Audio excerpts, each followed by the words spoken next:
최근 급속한 고령화와 함께 치매 환자도 빠르게 늘고 있습니다. 본인뿐만 아니라 주변에도 영향을 미치기 때문에 치매는 가장 두려워하는 질환 중 하나인데요. 오늘 내 몸 보고서에서는 치매 증상과 예방법에 대해 알아보겠습니다. 가톨릭 관동대학교 국제성모병원 신경과 구본대 교수와 함께합니다. 어서 오세요. 네, 반갑습니다.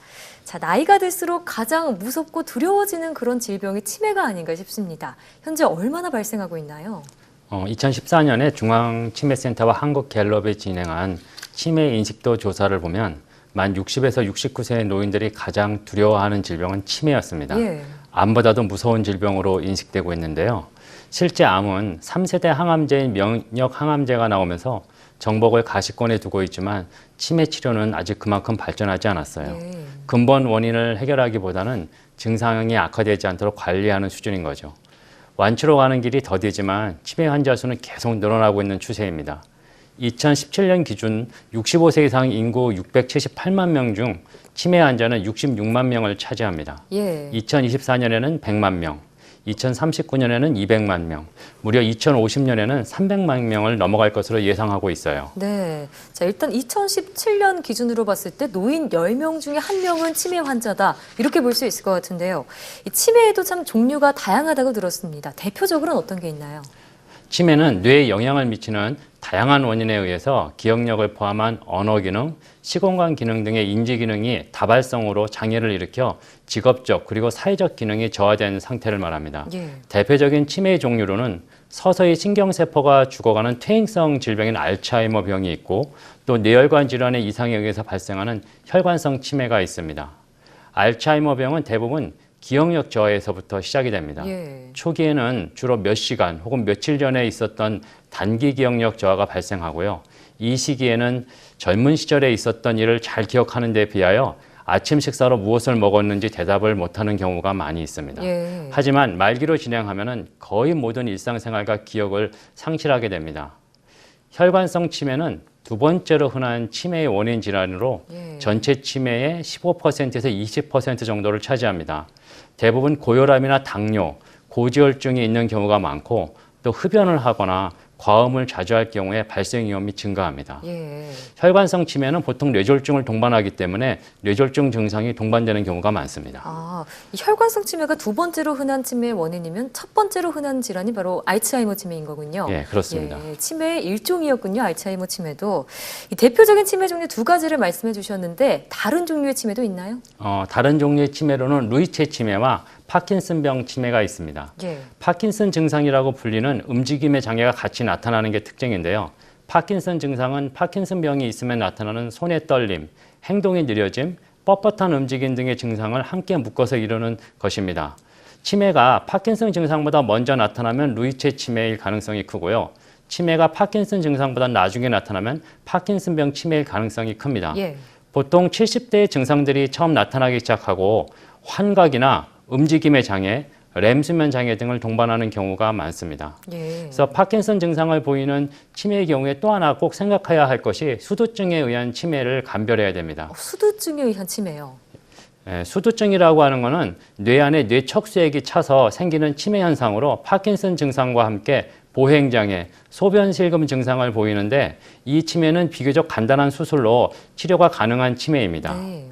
그 밖에도 이제 드물게 나타나긴 하지만 이상 행동을 주로 보이는 전두축도 치매가 있는데 이거는 다른 치매와는 달리 50대부터 발병되기 시작하고 기억력 저하보다는 언어나 판단, 사고, 기능들의 저하가 먼저 나는 게 특징입니다. 네, 정말 치매의 종류도 이렇게나 다양한 줄 몰랐는데요. CT나 MRI를 찍게 되면 뇌 모습도 각기 다르게 나타나나요? 예, 그렇습니다. 알츠하이머 병의 경우는 베타 아밀로이드라는 이상 단백질이 뇌에 축적되어 증상이 생기게 되는데 예. 이런 베타 아밀로이드가 과도하게 만들어져서 뇌 속에 쌓이게 되면 뇌세포를 죽이면서 알츠하이머 병의 증상이 나타난다고 알려져 있습니다. 하지만 알츠하이머 병이 나타난 환자의 뇌사진을 보면은 정상 뇌세포에 비해서 신경세포의 소실로 전반적인 뇌 위축 소견이 나타난 것 외에는 다른 소견을 보이지 않는 경우가 많습니다. 예.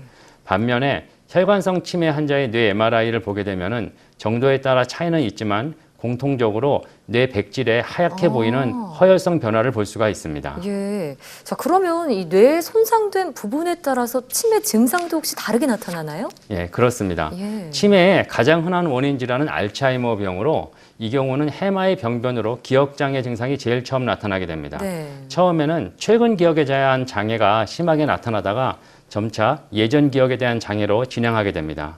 알츠하이머병이 진행하면서 우측 두정엽이 침범되면 길찾기 장애가 나타나는데 처음에는 낯선 곳에서 길찾기 장애가 나타나다가 점차 익숙한 곳에서도 길을 찾지 못하고 헤매게 됩니다. 더 심해지면 집안에서 화장실을 제대로 찾지 못하기도 합니다. 좌측 두정엽이 침범되면 계산력이 떨어지게 되고 예. 그리고 이전에 익숙하게 사용하던 도구를 제대로 사용하지 못하는 증상이 나타나게 됩니다. 네. 측두엽의 경우는 왼쪽과 오른쪽의 기능이 다소 차이가 있는데요. 왼쪽 측두엽은 주로 언어와 관련된 역할을 하게 되고요. 따라서 왼쪽 측두엽이 손상되면 단어를 잘 떠올리지 못하고 단어의 정확한 의미를 파악하지 못하고 그거를 인식하지 못해서 사람들과 대화하는 데 어려움을 겪기도 합니다. 예. 왼쪽과 다르게 오른쪽 측두엽은 사람의 얼굴을 인식하고 알아보는 기능을 주로 하게 되는데 따라서 오른쪽 측두엽이 손상된 경우에는 사람의 성별이나 연령대는 구분을 할 수 있지만은 이 사람이 누구이며 옛날에 나와 어떤 관계에 있는지를 잘 알아보지 못하는 현상이 나타나기도 합니다. 예. 그러니까 해마나 두정엽, 측두엽 등 어느 부위가 손상됐냐에 따라서 치매 증상이 다르게 나타나는군요. 네, 그렇습니다. 예. 자, 그런데 우울증을 앓는 경우에 치매가 아닌데도 치매라고 착각할 수 있다고요? 네, 그렇습니다. 노인성 우울증은 대부분 우울함을 느끼는 감정보다는 몸이 아프다는 증상을 많이 호소합니다. 예. 또 말수가 적어지고 체중이 감소하고 행동이 느려지고 무기력한 모습을 많이 보이게 되는데요. 그러면서도 기억력이 떨어지면서 집중력이 떨어지는 증상을 보여서 마치 치매와 흡사한 증상을 보입니다. 그래서 노인성 우울증에 의한 치매를 가성치매라고 부르기도 합니다.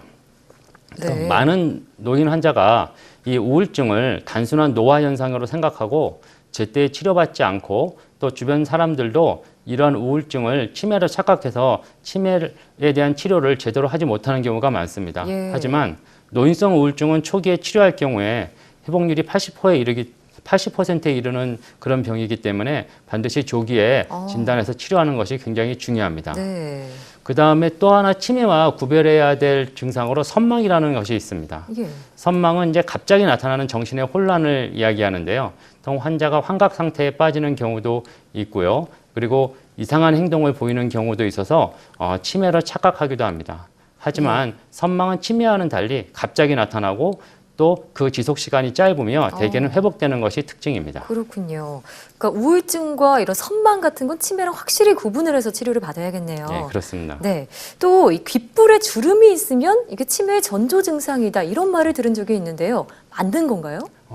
귓볼에 대각선 주름이 있으면은 치매에 걸릴 확률이 2배 정도 높아진다는 연구가 있습니다. 이거는 그 귓볼에 주름이 있을 경우 대뇌 백색질의 허혈성 변화가 생길 확률이 높아지고 예. 그 결과 인지 능력을 떨어뜨리고 치매가 오는 확률이 올라가는 것으로 생각됩니다. 그럼 귓볼에 대각선 주름이 있을 경우에는 심장 질환이나 뇌졸중 환자에서도 이러한 현상이 더 자주 관찰된다는 보고도 있습니다. 네. 그러니까 단순히 노화로 인한 주름이 아닐 수도 있다는 말씀이군요. 그렇습니다. 네. 자, 그러면 치매가 의심될 때 좀 자각할 수 있는 그런 치매 조기 진단법 이런 것들이 있을까요? 간단하게 할 수 있는 것으로는 KADAC라고 하는 것이 있는데요. 쉽고 간단하게 인지 능력을 판단하는 진단법으로 세인트루이스 워싱턴 대학 연구팀이 개발했습니다. 예. 이 진단법은 간단한 8개의 문장의 선문지로 이루어져 있는데 인지기능 변화에 따른 부분만을 고려해서 판단하고 그다음에 그것이 달라졌을 경우에 초점을 두고 설문에 응하는 것이 중요합니다. 네. 그래서 예를 들면 판단력에 문제가 있는지, 취미나 활동에 대한 관심이 없어졌는지, 같은 질문이나 이야기를 반복한다거나 도구의 기능이 예전보다 서툴러졌다거나 정확히 몇 년, 몇 월, 며칠인지를 잘 모르는 경우가 많고 세금 계산이나 은행 업무 등 복잡한 재정 업무를 제대로 다루기 어려워지고 약속을 기억하기가 어렵고 사고력이나 기억력의 문제가 계속된다라고 하는 이런 8가지 문항에 대해서 그렇다가 보통 1개에서 또 0개 사이면은 정상으로 생각을 하고요. 네. 그렇다가 2개 이상이면은 약하게도 인지 기능의 변화가 의심되는 상태입니다. 예. 따라서 이런 경우에는 병원에서 정밀 진단을 받는 것이 중요합니다. 2개 이상의 경우에는 꼭 병원을 찾아야 된다 이런 말씀이군요. 예. 예, 알겠습니다. 자, 정말 치매는 누구나 걸릴 수 있는 것이기 때문에 젊고 건강할 때도 미리 대비하는 게 좋을 텐데 예방할 수 있는 그런 법이 있나요? 예방법으로는 만성 질환이 있다면은 이것을 빨리 치료하는 것이 중요하고요.